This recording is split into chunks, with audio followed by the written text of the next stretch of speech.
an Unspoiled Network podcast. This is Spoil Me, covering Drachenfels, Chapter 4 through Act 2, Chapter 12. In these chapters, a prince comes and commissions a play. And I swear to God, this motherfucker is still alive. And this play is sinister, and something bad is gonna happen. Welcome to Spoil Me.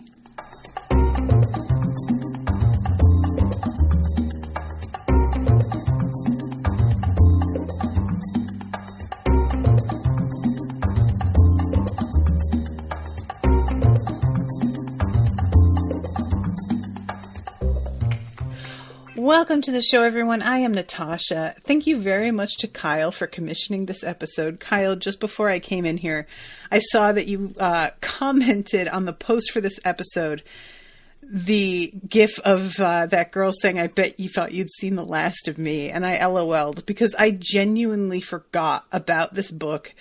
I remembered it the other day in a vague sort of like, oh yeah, I wonder why he just wanted me to cover the start of that. I just kind of thought that was it, and that you had just done it on a whim.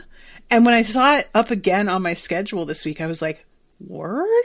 Oh, okay. And I ask your forgiveness because there is a lot of stuff that I have forgotten since the last time I covered it. Actually, out of interest, I am curious. So yeah, the last bit of coverage was August 18th. September, October, November, December. It has been exactly 4 months. Wow. So yeah, I really retained more of it than I expected. Once I started reading, I got my memory jogged some, but I just didn't, I didn't have time to go back and reread the whole beginning of it. So there are definitely things that you're going to have to fill in the blanks for me that I have forgotten about. Kyle's left a comment here, guys, so I'm just going to read that real quick. It's been a bit. I haven't been in a position where it would be responsible for me to keep commissioning stuff.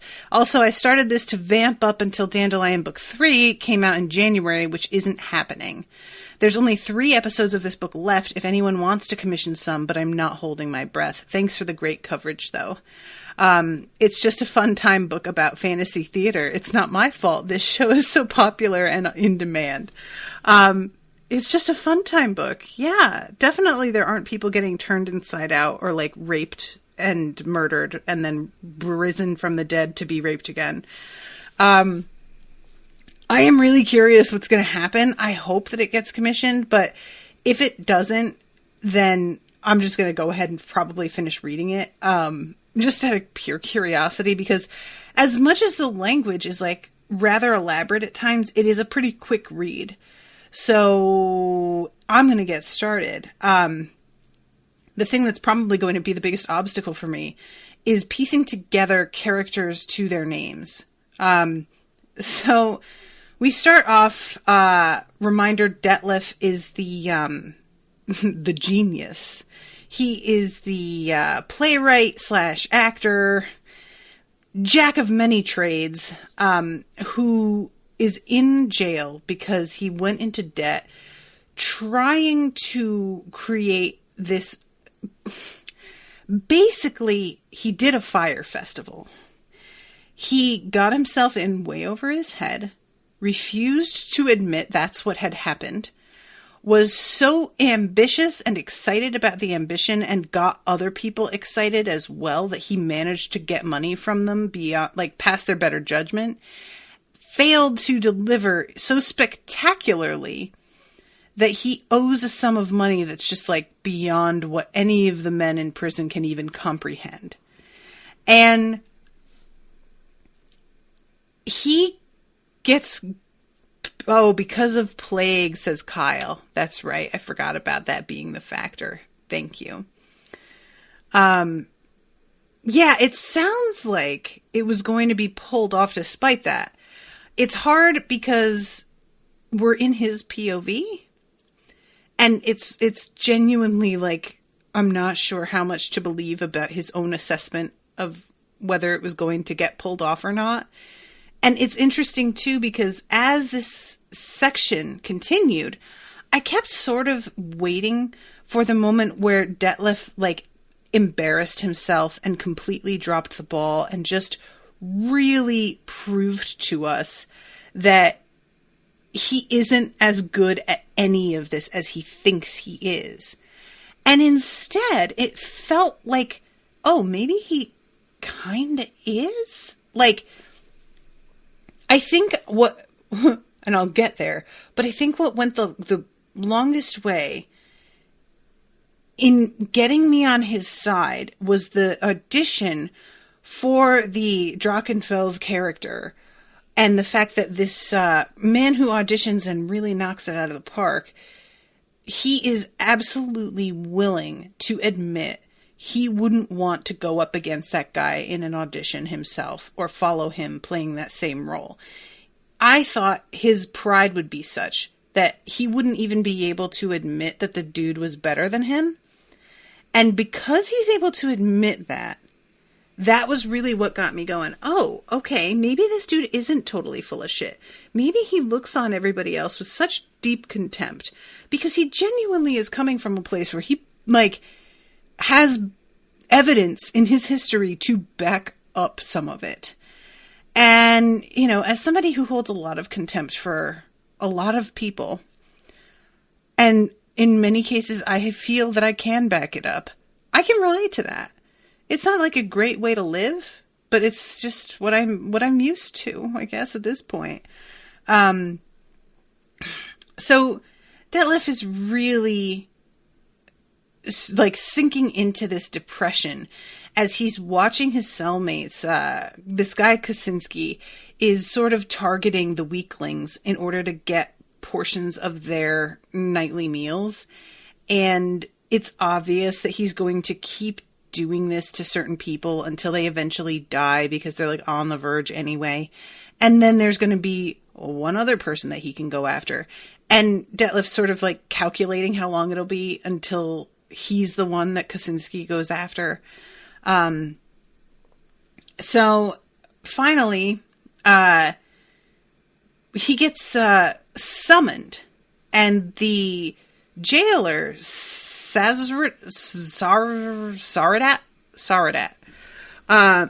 he winds up being, like, it's something weird because I didn't realize that this guy was actually in jail with him.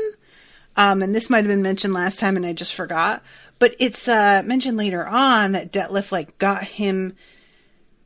Basically, he got him sprung from jail specifically so that the guy would lose the seniority in the prison that he has here. And then he'll have to start from the bottom again. So getting him sprung seems on the surface like it's a favor. But really, it's because he's so certain that this dude's going back to jail eventually because of who he is as a person, that he knows in the long run, springing him will be more of a punishment than anything. Which, that is some long-term thinking and the kind of, like, petty shit I hope to be able to achieve at some point in my life. So he's told that there is a visitor for him, and he tries to be, like, kind of smart and snarky about it, but he is not in a position to dictate his own fate, and he gets dragged out into the yard where the governor is waiting, and he gets what's essentially, like, hosed down with, like, a fire hose, but it's really a couple of gargoyles that have, like, snow runoff gathered up in, you know, the runnels, and they just unleash it on Detlef and get him really hard to the point that his clothes, which are just in rags really, get stripped off him by the force of it. He found fist-sized chunks of ice in the water and realized he was being washed with melted snow from the roofs. Sazradat threw him a stiff, bristled brush that could well have been one of his prized instruments of torture and ordered him to scrub himself. So he is allowed to towel himself off and put on a robe. And he gets led into this room where a man is waiting for him. And it's a room with a fire in it and a bowl of fruit on the table. I really enjoy all of this detail because it rings so true. After being in the situation that he was, finally being allowed in a room where he's properly warm and where there is fruit, a luxury, in the middle of winter especially. It's just this tiny bit of heaven that almost renders him like incapable of speech for a second, where he's just like, oh, let me soak this in. So he sits down and slowly but surely consumes the entire bowl of fruit as he has this conversation with the prince, who tells him that he wants him to put on a play about Drachenfels. And I have to assume this prince is not the prince. We didn't see, correct me if I'm wrong, Kyle, what happened beyond a certain point at the castle itself. So a lot of the, like, everything that we are told happened, we are taking from the mouths of people who could have been compromised in some way. Whether that be they were shown some sort of delusion, they had a hallucination, they had the whammy put on them, and they had their memories altered. It feels to me not only like the gathering of all of these people together to interview them and find out what happened is significant and purposeful, but also that the prince's father and his mental situation, that does not seem like an accident either. And I mean, that's not to say that people, don't just suffer from dementia, and that could be straight up what's going on. I feel like it's not. That's just my feeling on the subject. So we go then to, we're still in we're still in part 1 here, Act 1. And we go to chapter 4, and we are with His Highness Maximilian von Koningswald, Grand Prince of Ostland. And he is commanding some troops, and we find out rather abruptly he is playing a game with like tin soldiers against a child. And it's such a weird thing because it takes so long for this scene to unfold adequately enough to understand who this guy is. It's like presented as if there's genuine troops. Then you realize that the troops are not real and the map has gone up in flames, but you're thinking, okay, maybe this is actually still a real battle. Then there's a child who's crying and you're like, okay, so this is two boys playing. And then it's mentioned that he has a white mustache and you're like, oh no, this guy is not a child. It's just like a slow unfurling of this situation. And to be fair, despite the situation, the guy is rather good-natured. As much as he's like a poor sport with this game and very demanding about not wanting to take a nap and have eggs for dinner, he is a pretty likable guy in his way. And I feel like it could be worse, and the nurse certainly knows how to handle him. I really wonder, though, if this isn't like what it looks like. Is there anything left of him in there? Is this going to be a like King of Rohan situation where he can be sort of restored or not? So, let's see. I'm trying to find the spot. Okay, so we go back to Detlef. And he like, when we go back to him, he hasn't had the proposition yet from the prince. He is just sort of observing him. The prince, as he notes, is first of all extremely good looking in a way that is like unusual. He isn't just some sort of like onstage heartbreaker. He is exceptional. And he's wearing clothing that I really enjoy the description a little bit later when the prince enters the pub, dressed with the sort of simplicity that was often expensive, or that could be very expensive. That is so true. And it's something that, as I like got older and I began to shop more and develop my own sense of style, I began to realize more and more that when I would go for extremely simple but beautiful pieces, whether it be a coat or a purse or a pair of shoes, inevitably, the thing that I went for, because it had great stitching or its lines were beautiful and very like graceful in a way that other things weren't, it was always the most expensive thing on the rack or in the display or in the store. And it just never failed. And then you would find something that you kind of thought looked good, and then you'd flip it over and it would have like a bunch of rhinestones glued to it. And it really is true that things that look beautiful and are extremely simple are often expensive, because a means of covering something being cheap is adding a bunch of doodads to it to sort of distract from lower quality components or lower quality craftsmanship, etc. And it's just mentioned a couple of times, which is why I found that interesting, because it's really true. And it is a much more of a giveaway, than somebody walking around in head-to-toe Gucci that says Gucci on it. You look at that and it looks cheap. It just looks tacky. But if they were wearing still Gucci and it didn't have its like logo on it everywhere, you could sort of be like, that looks like really nice. What is it about that? I just think the less is more is one of those things that you wouldn't think somebody like me, who is often very extra, actually subscribes to that idea. But I do. You just have to find the exact spots to be extra in. And it feels like the prince kind of has that. Every now and then there'll be like mother of pearl buttons or something that like flash with light. And it's like, there's clearly little details here and there that are arresting. And yeah, I just find it pretty interesting.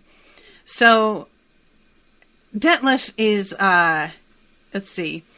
He's thinking to himself, first of all, how sort of sad it is at this point that he had been a heartbreaker and now he's looking at this dude, and with no question whether a bunch of women came in the room and knew that the prince was the prince, it wouldn't matter. They would all flock to him.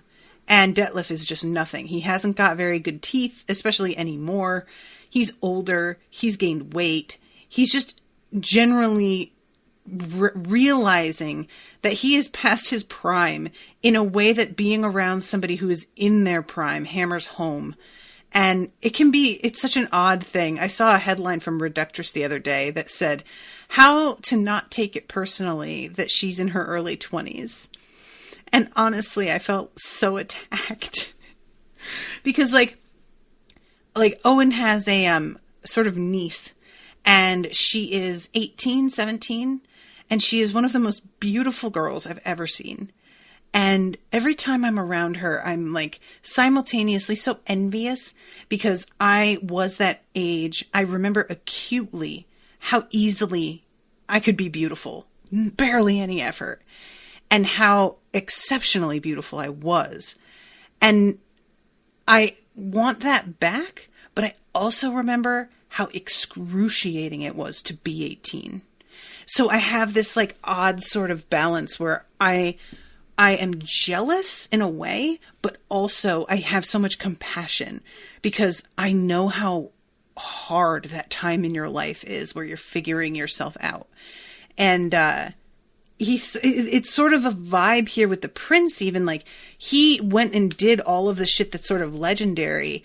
I think he says at this point 25 years ago. So the prince is past that point, but there's still a sense in Detlef, I think, of like, oh, this guy doesn't know what it's going to be like when you have it like this and then you lose it, So, eventually, the prince tells him he's allowed to have some fruit, and he just goes to fucking town on it. And he says, I've read your works, I've seen you perform, you are prodigiously talented. I was even granted access to the manuscript of your history of Sigmar. It is held, as you must know, by the Elector of Middenland. It was ambitious, if impractical.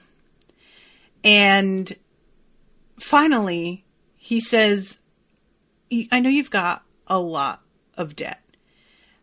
I mean, relatively speaking. But honestly, it's not really that bad. It could be taken care of. It would be fine. If you wanted to have that taken care of, you could do something for me. And Detlef felt the tripwire coming. Here comes a line I highlighted because I love it so much. Money was like the fabled warp stone. The more contact you had with the stuff, the less like a human being you became. Oh my God.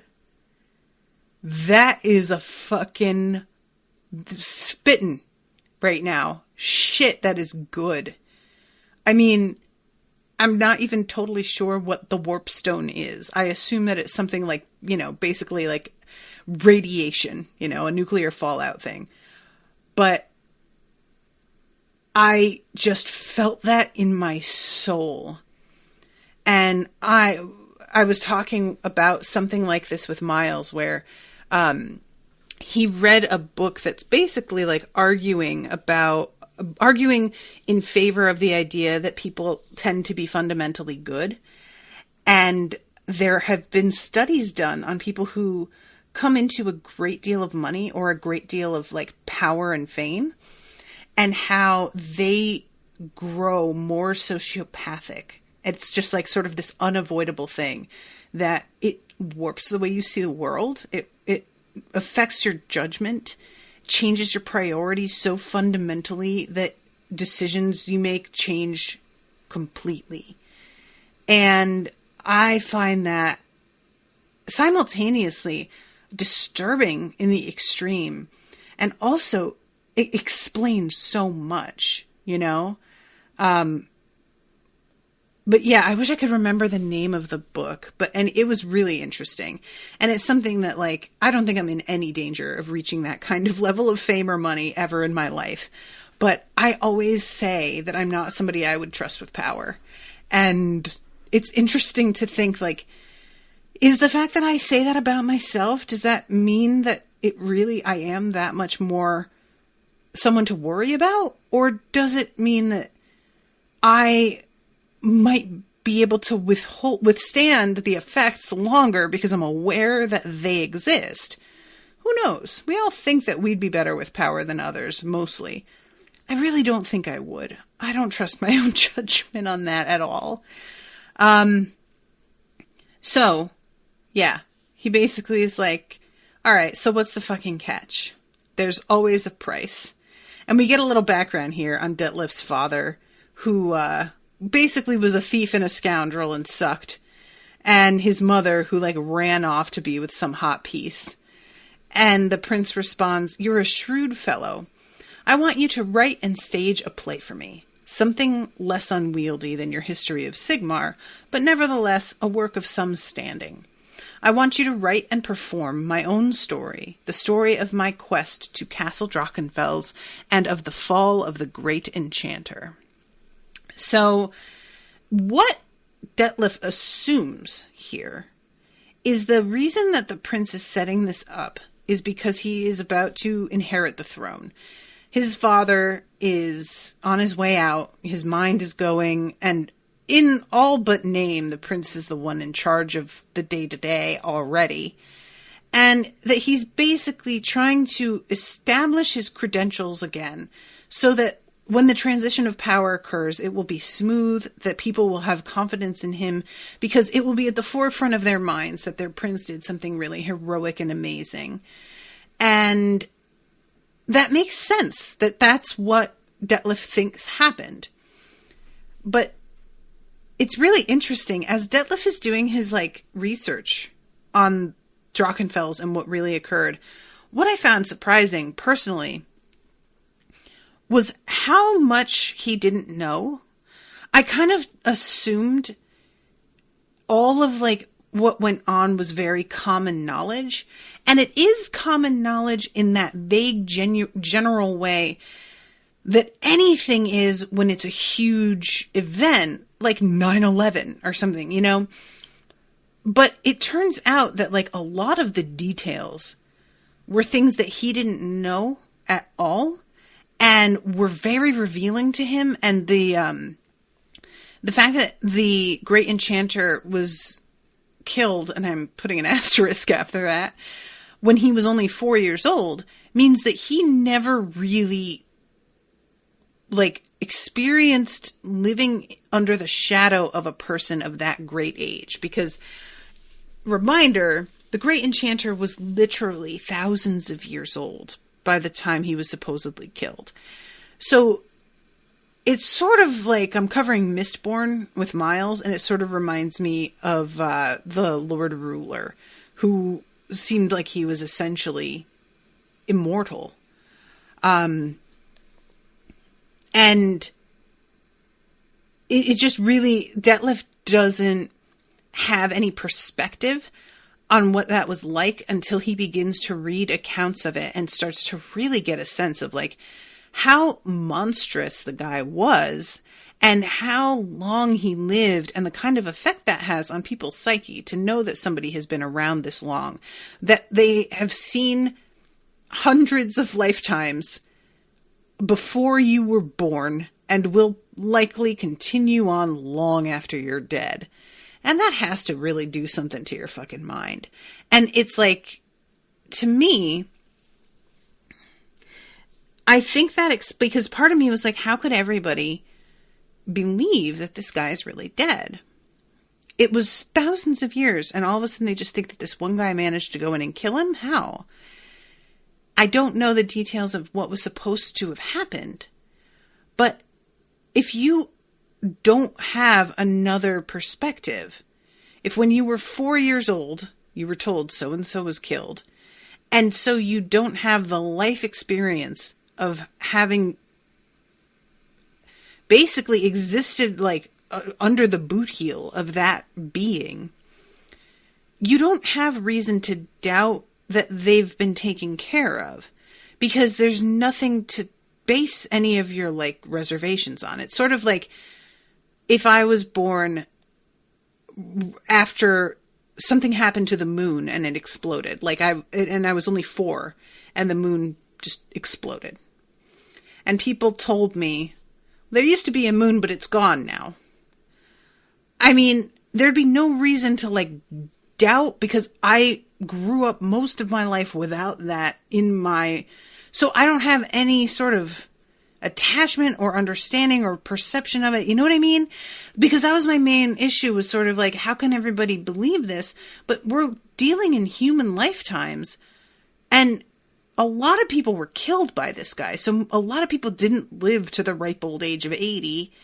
And once I started to like think about it in that perspective, I was like, okay, I guess it does make some sense that people would believe it, because it's just kind of more than your brain can handle comprehending at all. So we get Detlef here. It's so funny because he says to himself while he's in that room, getting warm in front of the fire, eating fruit, how he would be happy with the simplest of things if he is ever let out of here.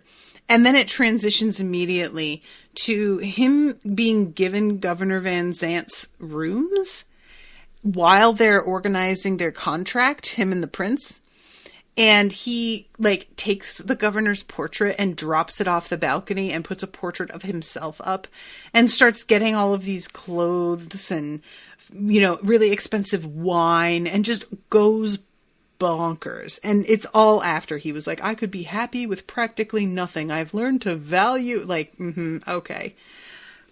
And The agreement was that Oswald pledged to underwrite the production of Detlef's Drachenfels to the depths of his treasury, provided the dramatist himself live modestly.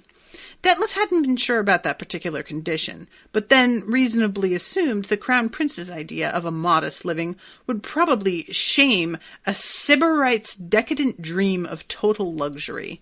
What is a Sybarite? I'm looking this up. Come on, dictionary. Sybarite, a person who is self-indulgent in their fondness for sensual luxury. It's me. I'm a Sybarite. Oh, I love it. I'm copy-pasting this right now. Note to self. Originally denoting an inhabitant of Sybaris, an ancient Greek city in southern Italy, noted for luxury. Ah, I love it. This is so exciting. I love finding new words. I need to remember it. So he shares his good fortune, and he insists Oswald settle his cellmate's debts. In each case, the release could only be obtained if Detlef promised to vouch for their good character and provide them with employment. That was no problem. Kosinski and Manolo were brawny enough to shift heavy scenery. Just as his previous occupation suggested he would make a fine character actor, Kareth could cobble for the whole company, and Guglielmo, I just kind of want to call him Elmo, would, his bankruptcy notwithstanding, make an admirable substitute for Thomas the Betrayer as business manager. So we wind up finding out a little bit later that actually Kareth is like super good at just making clothing in general. He isn't just good at shoes, although his leather working does come in handy to making very convincing looking leather suits of armor that look like metal. And I enjoyed, for some reason, that specific, I don't know if it's going to be significant later, but that specific detail being mentioned that he's like excellent at clothing design and costume design, and how happy that's making Detlef and how impressed he is by this kid. I just found that to be sort of heartwarming. I always like when somebody discovers a real talent they didn't know they have. It's very gratifying. So word of Detlef's return spread throughout Altdorf and was even talked about in Nuln and Middenland. The Elector of Middenheim took advantage of the sudden interest to have the history of Sigmar published along with a self-composed memoir blaming the dramatist for the disaster of the production that had never taken place. So this is the Fire Festival documentary. And it sells really well because he owns the manuscript and he doesn't have to pay Detlef anything. Guys, have you seen the Fire Festival documentaries? I saw one of them, or I saw part of one. I really didn't want to watch because I knew it was going to give me such anxiety to watch something that you know is going to fail so spectacularly. But it is compelling in its way. Kyle says, and just like the Netflix one, it was funded by people who had a hand in the disaster. Yes. Yes, exactly. So eventually, the greatest dramatist of his generation strolled through the open gates of the debtor's prison, dressed again in flamboyant finery, his grateful comrades a respectful 20 paces behind. It was the first good day of spring, and the streams of melting snow cleaned the streets around the depressing edifice of the keep. He looked back and saw Van Sant fuming on one of his balconies. 2 trustees were carrying a bent and muddy painting up the outside staircase of the tower. Oh, God. So then we go to Lily Nissen, who I feel like have we heard her name before? I feel like I mentioned that her name sounds like somebody from Magic the Gathering cards. I think I'm thinking of Liliana Vess, because it's a lot of the same like letters and then double letters and whatnot. So yeah, she was going to be in his first play, and she remembers how completely he fucked her over and just has this like gut reaction to seeing his name again. It's very clear after the two meet up that they still loathe each other, but she's incredibly beautiful and has this sort of like electric attraction that it's just sort of inimitable and irreplaceable, and he just has to have her for this production. So yeah, this whole thing is like, it starts off with her throwing a tantrum. And there's an emissary who's brought her this message. And the emissary is looking at her, and the way that she's like having this tantrum, and even though she's beautiful, is thinking, God, there's this other girl here, this like clearly cowed and beaten servant. And even though she is very unattractive, I would absolutely rather fuck her than this hot woman who is a lunatic and terrible. But then she begins to calm down as she reads the part of the letter that has the prince's involvement and how she's going to be paid and all of this. And Lily looked up at Oswald's messenger and flashed a smile he would remember every time he saw a pretty woman for the rest of his life. She put her fingers to her temples and smoothed away the cracks. Again, she was perfect. The loveliest woman who had ever lived. Her tongue flicked over one sharp eye tooth. The dramatist had cast her well as a vampire. And her hand went to the jeweled choker at her throat. Her fingers played with the rubies, and then went lower, parting her negligee, revealing a creamy expanse of unrouged skin. Yes, she said, fixing Oswald's man with her glance. Yes. He forgot the dresser. So, I guess they fuck, because she's just so horny for her new role. I mean, alright. I mean, it seems like a low standard, but sure, you do you, girl. So, then we go to Rudy. And Rudy is in a sad way. He's gained a ton of weight. He's sitting at the counter talking about this time when the crown prince and I bested the great enchanter, asking, have I ever told you about this? And it's like, if you have that story in your arsenal, of course you have told them about it. And everyone here is clearly very sick of it. And as we find out, like, from the owner of the bar, Bauman, nobody believes it. Bauman thinks back to when he did buy the whole story hook, line, and sinker as a kid, and is thinking back on it with some fondness at how much he believed this guy and how much he admired him. And then as he got older, he got wiser and began to realize the guy could not be telling the truth, and felt a little silly, and then began to like see all of the holes in all of the stories he told. And it's very clear he sees Rudy as just an alcoholic who lies, and lies in order to get free drinks. And that's pretty much the whole thing. And it's tragic because it turns out Rudy is telling the truth, and the prince shows up, and there's not even really a moment like of us getting to have the satisfaction of seeing Bauman's reaction. We don't get the gratification of him being shocked and feeling like a fool as he realizes Rudy was always telling the truth, which bummed me out a little bit because I need that for my pettiness. I want it, and I didn't get it. And I just really like that stuff, and I was sad. And yeah, it's like, I mean, it's understandable. There are so many things like that as you get older where you realize, like, as a kid, you believed something that you shouldn't. And it becomes really hard to know because you grow wiser to the fact that people have reasons to lie. And then you begin to grow wiser to the fact that people don't always need reasons to lie. And it's just difficult to know. And part of you can miss the days when it wasn't even a question. You just bought whatever you were sold, you know? But yeah, so the prince comes in and he says, I'm told I can generally find someone here, an old friend, Rudolf Wegner. And they shake hands. Rudy looked at the man with honest tears in his eyes now. Bauman thought he was about to fall flat on his face in front of his old friend.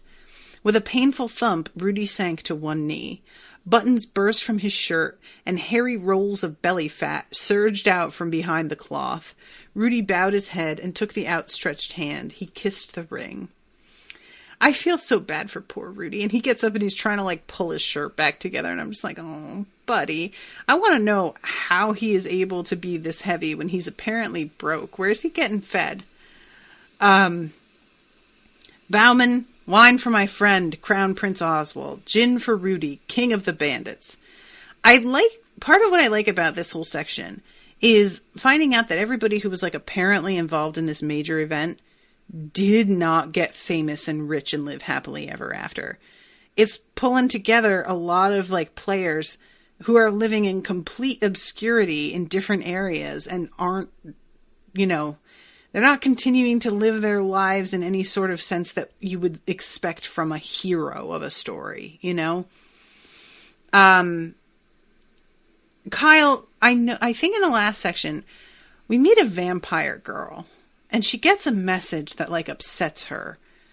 If you want to remind me what the hell is going on with that, I feel like that's not necessarily important now, but we're going to see her again in, like, the next session, maybe. And, if there is a next section. So if you just want to refresh me on that, I'm open. So we go to Detlef again, and it's that's sort of how the section works, is like, we go to Detlef, we see how the play is coming, and then we go to a character who was involved either in the original events or they are going to be key to the play. And he is doing a bunch of research. He agonizes over what to call the play before finally settling on Drachenfels, and that's it, just simple title. And Oswald had promised to set aside an hour each day to be interviewed, to be questioned about the truth of his exploits, and he had endeavored to track down those of his companions in adventure still living, to persuade them to come forward and discuss their own parts in the great drama with the writer who would set the seal on their immortality. Detlef had the facts, and he had a shape for his play. He even had some of the speeches written down, but he still felt he was only beginning to grasp the truths that would lie behind his artifice. He began to dream of Drachenfels, of his iron face, of his unending evil, and after each dream he wrote pages of dark poetry. The great enchanter was coming to life on paper. So that feels like a red flag. I can't help but wonder if this sudden dream that begins to happen isn't part of the thing. I feel like that's bad. Now, one could say that you just dream of things in your subconscious and it's all day and night, it's Drachenfels all the time, so why wouldn't he dream about it? And certainly, that's possible. But, there's a lot of, tropes out there about how gods will be dead because people don't remember them or worship them. And I wonder if, people were starting to forget about Drachenfels, and now we're doing a whole play where he's the thing, and it's gonna, keep him alive, or bring him back to life, or something. I don't know. Oswald was not without the aristocrat's traditional vanity, but he was strangely reticent on some subjects. He had commissioned Detlef's play as part of a celebration of the anniversary of his enemy's death, and he knew very well that the event would serve to increase his renown. And yet, for all Oswald's political canniness in backing a production that would remind the world of his great heroism, Detlef still found the Crown Prince occasionally a little too modest for his own good. Incidents that in the accounts of others were hailed as mightily heroic, he shrugged off with a simple, "It was the only thing to do," or, "I was there first, any of the others would have done the same." It wasn't until Rudy Wegner came forth to speak that Detlef began to understand what had happened in the Reichwald on the road to Castle Drachenfels, and how Oswald had bound together his companions in adventure almost by sheer force of will.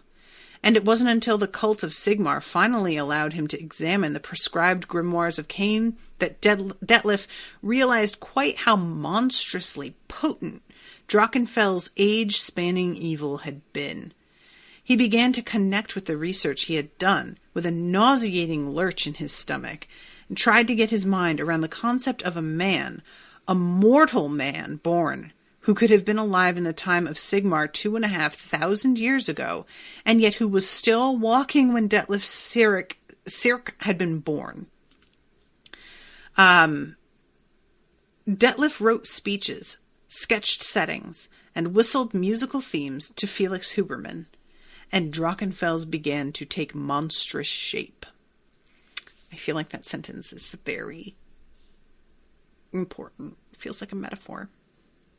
So then we go to the audition of Laszlo Lowenstein. This guy does his audition to be Drachenfels. He is a tall, gaunt man, and he absolutely knocks it out of the park. And Detlef basically dismisses everybody else and is like, I've seen enough. That guy's got it. It's fine. And when we go to him a little bit later, we get some really unnerving information about him. So we'll get there in a second. Kyle says, I know writers who use foreshadowing and they're all cowards. I don't really know how to interpret that, sir. All right. So we go to chapter 6, act 2. And it's about a woman that is ostensibly named Erzbet. And it's mentioned how this woman was, when she was first admitted to what's essentially a mental hospital, that she had been really, difficult to handle. She attempted suicide. She would smear her own filth on the walls. She was very paranoid.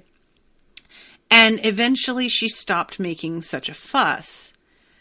And Sister Clementine is a nurse / sort of nun, I think, who is really aware of Erzbet as a patient. And while all of the other nurses seem to be really relieved that Erzbet's calmed down and is much easier to care for and doesn't demand the kind of energy that she did, Clementine's really the only one that senses the fact that she isn't acting out the way she was is not a good thing. It is to her a warning sign that this woman is in a darker place than she's been in the past. And eventually somebody comes for her and is telling her that it's sort of a weird thing. Oh God, I gotta read this part. Clementine's mad woman couldn't remember her name, which was listed in the hospice records as Erzbet, but did know that she had been a dancer. At times, she would astonish the other patients by performing with a delicacy and expressiveness that belied her wild, tangled hair and deeply etched face.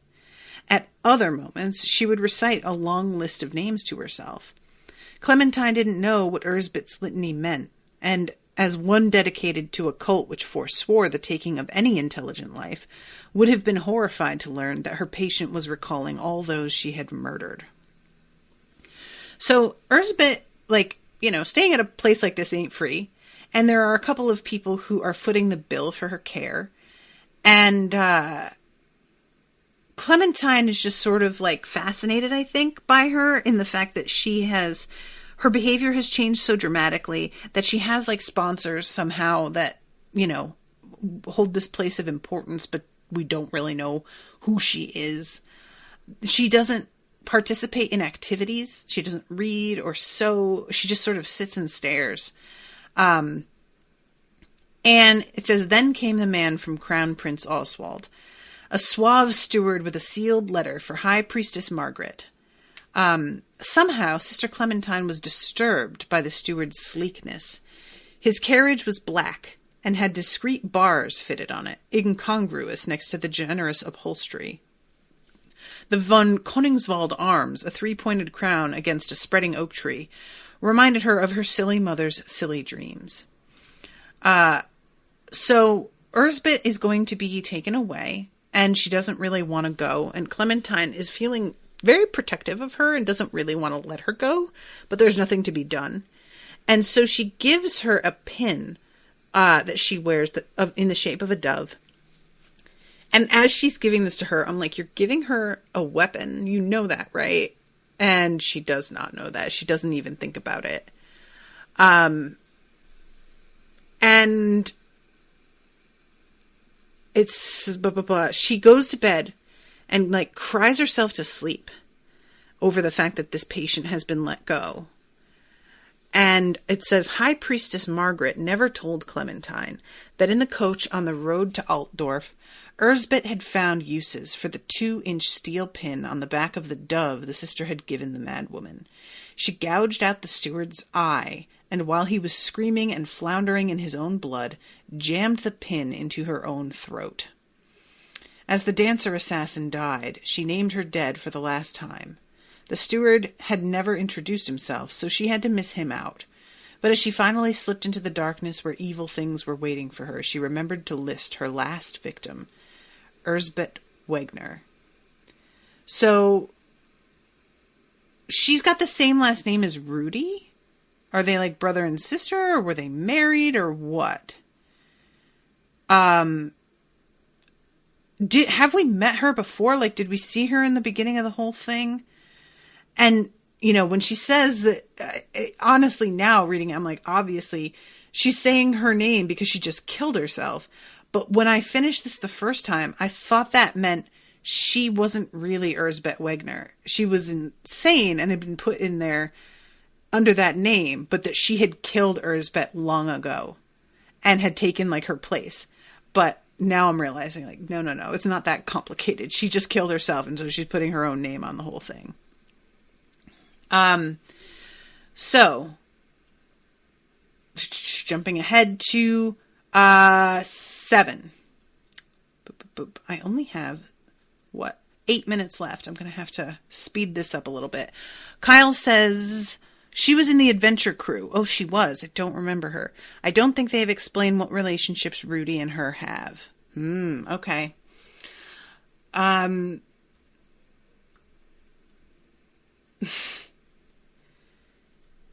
Lily Nissen made an entrance while Detlef was busy shouting at Bruegel about prop swords. "Darling!" he screamed. "Dear heart," she answered. "You're twice as lovely as you were the last time I saw you, Lily. Your radiance knows no bounds." "And you, my genius, you've written me the greatest part any actress could hope to fill. I kiss each of your supremely talented fingers." Afterwards, Detlef told Bruegel, "It's a good thing that cow is playing a 600-year-old in this one. It's the first time she's ever done anything near her real age." And Lily shouted at her dresser, "That fat, smug, oily monster! Only a personal summons from the Grand Prince would persuade me to step into a room with that pus-oozing vermin." Oh my God. Yep, that feels right. So, this is when we go to Laszlo Lowenstein, who Kyle says Laszlo Lowenstein was the real name of classic horror actor Peter Lorre. Oh, okay, interesting. He met his patron at dead of night. He did not care who the man was, but often wondered what he hid behind his mask. This is worrying. The mask feels like a giant blinking sign.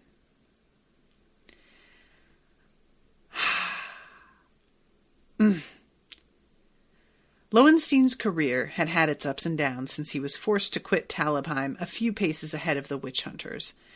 A man of his talents and his habits was too easy to find, he reflected. He needed friends.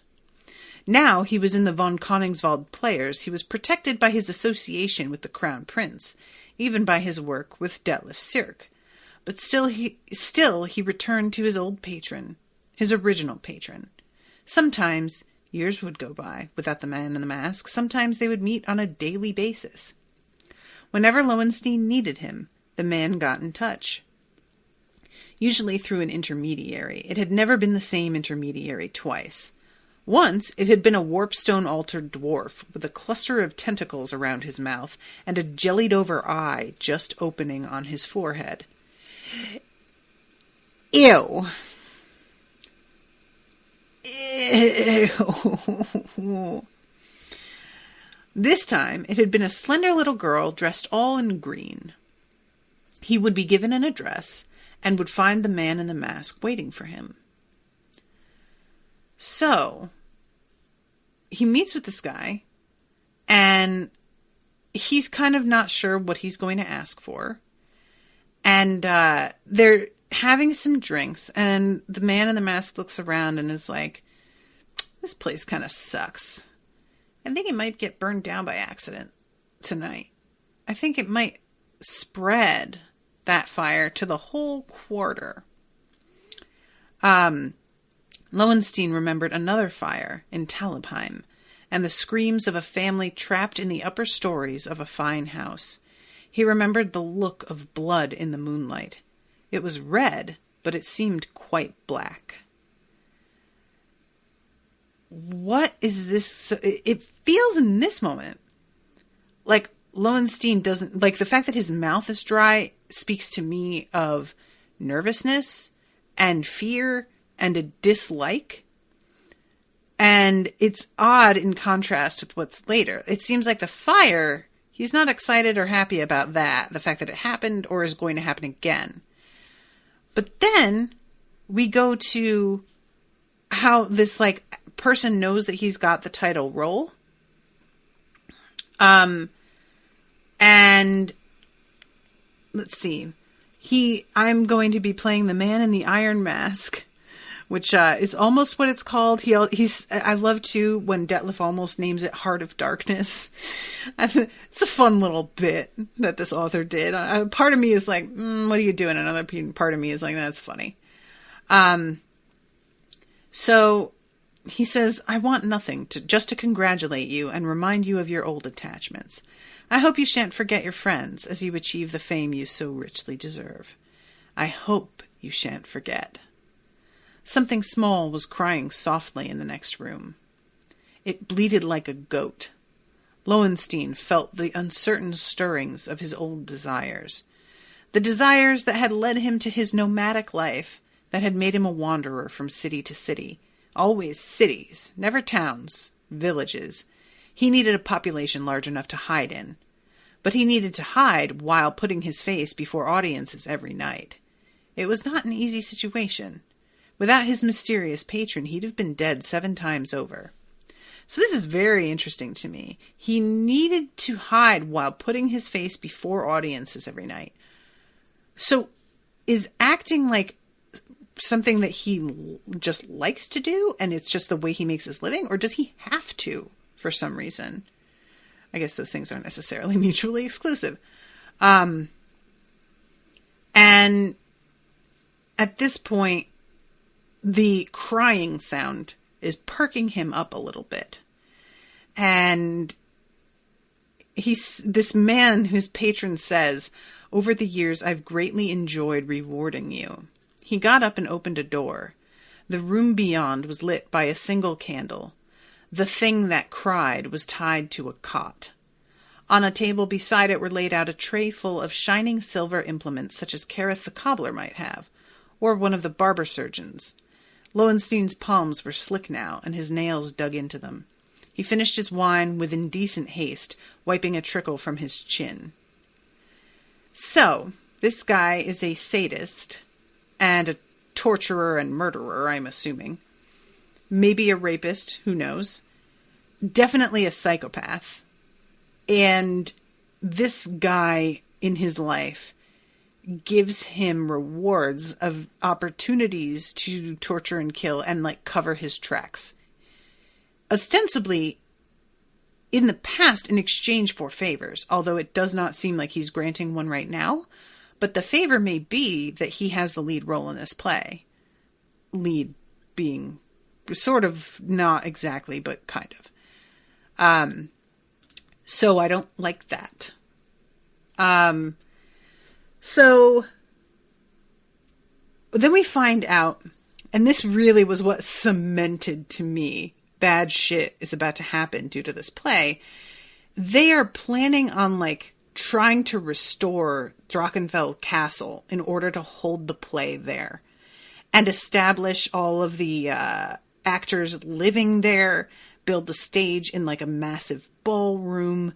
So, yeah, they're basically going to be, like, breathing life into this place and imitating the exact events that happened there, and that just feels really worrisome to me.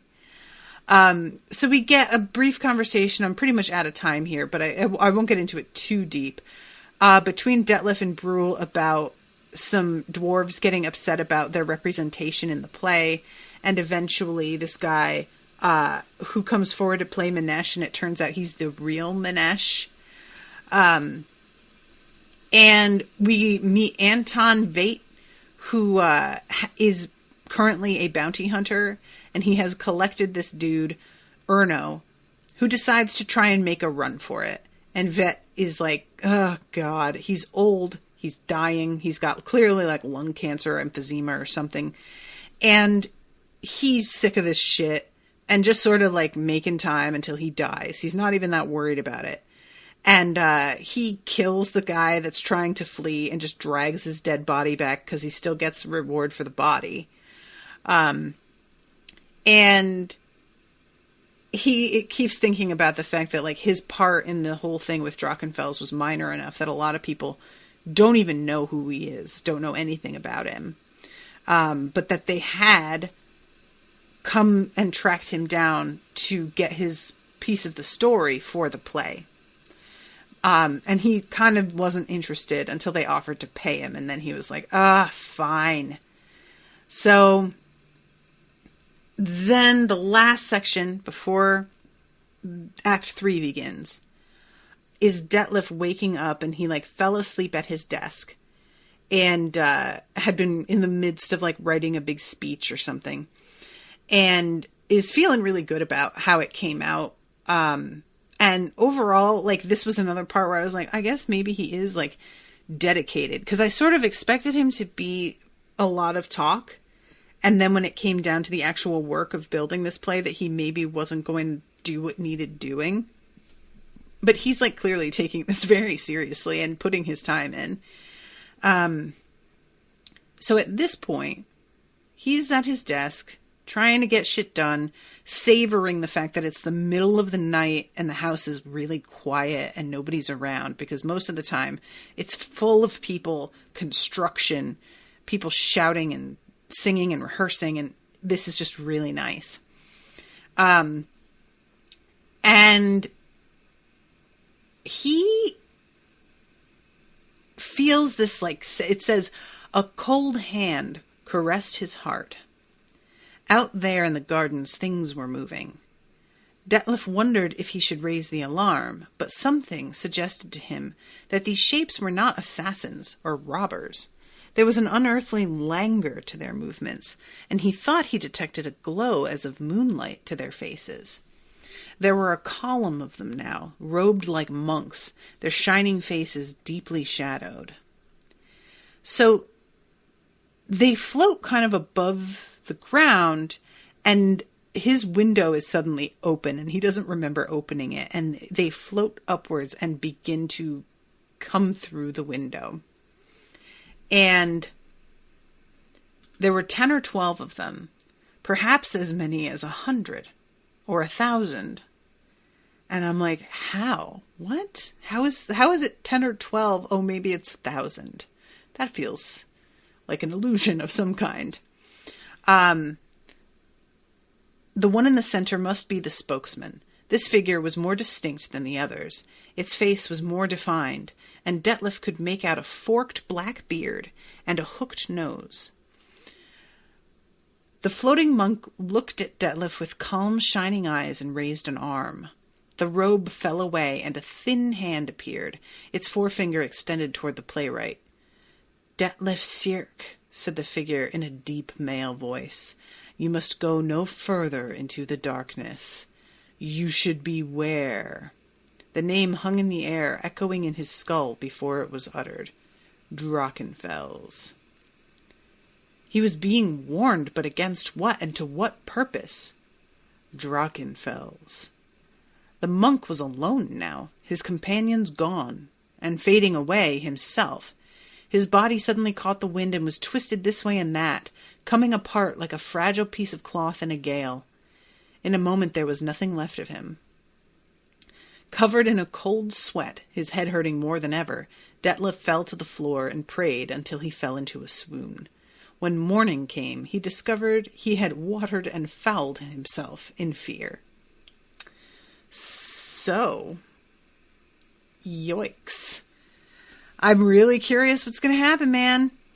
Yeah, I'm like trying to decide how long I'm going to give it for another booking before I just go ahead and read it.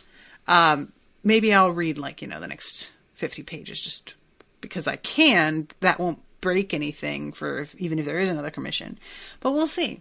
So if you're listening to this and you're interested in commissioning another episode of Drachenfels, please go to unspoiledpodcast.com/shop and commission a classic book episode. I think that's it. Thank you so much to Kyle for commissioning this weird book. I appreciate you. I'm sorry that the next Dandelion book isn't coming out on time. What can you do? And I hope that you guys have been enjoying the coverage of this weird book. And I'll be seeing you again soon. I hope, fingers crossed, maybe, perhaps, with a new episode.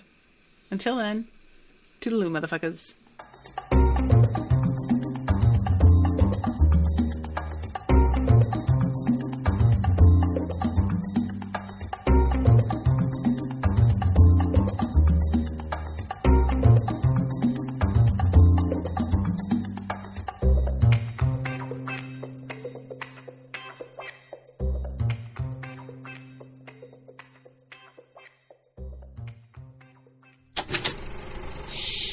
That was an Unspoiled Network podcast.